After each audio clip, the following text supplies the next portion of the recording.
Jakarta, Reuters. A former Indonesian education minister took a big lead on Wednesday in the Jakarta's governor's race after a polarising campaign that cast a shadow over Indonesia's reputation for practicing a tolerant form of Islam.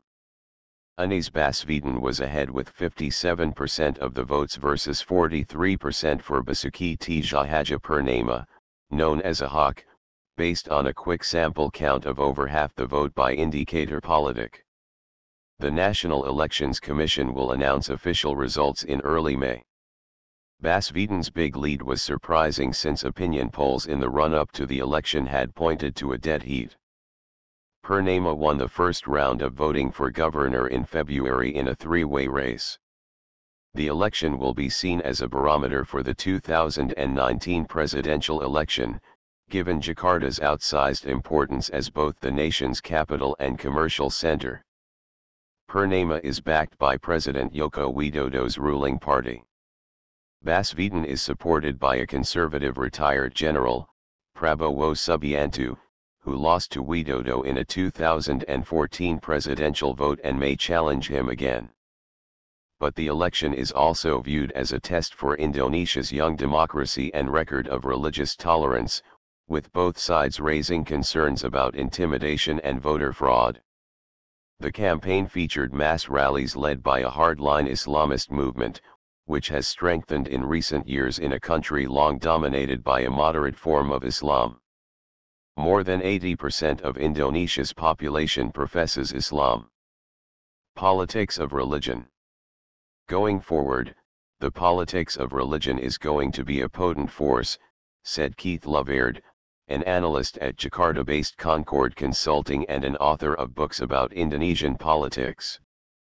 Some voters may have been reluctant to vote for Purnama because of worries about 5 more years of protests on the streets by Muslim hardliners, Loverd said in a telephone interview. Police said 15 people were detained following reports of disturbances at several polling stations in the city of 10 million people, after what the Jakarta Post this week dubbed the dirtiest, most polarizing and most divisive election campaign the nation had ever seen. Political differences should not break our unity, President Joko Widodo said in a statement after casting his ballot at a central Jakarta polling station. We are all brothers and sisters. Whoever is elected, we must accept. Security appeared light at several polling stations, though police said 66,000 personnel were deployed across the city.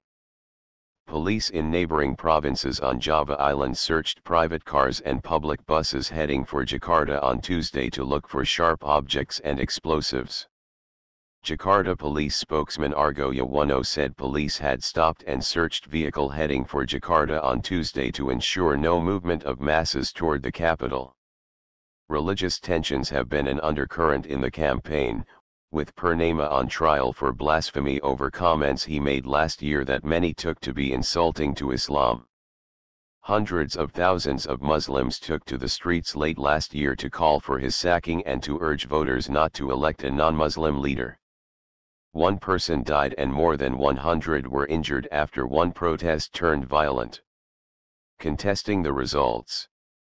Baswedan, a respected scholar who many viewed as moderate, drew widespread criticism during the campaign when he aggressively courted the conservative Islamic vote, appearing publicly with hardline Islamic leaders during anti-Purnama rallies. The former Fulbright scholar and head of Jakarta-based Paramadina University started a Teach for Indonesia program, which earned praise for championing education to poorer parts of eastern Indonesia. Purnama faces up to 5 years in jail if convicted of blasphemy. His trial will resume on Thursday, when prosecutors will submit a sentence request. The loser can contest the results in the Constitutional Court if the margin of victory is 1% or less. Citigroup said in an investor note that, despite the potential for renewed protests if Purnama won, it was maintaining a Jakarta stock index target of 6,150 by the end of 2017, representing an 8% upside. As long as there are no security issues, the election outcome should not significantly stall the reform program of the national government, in our view, it said.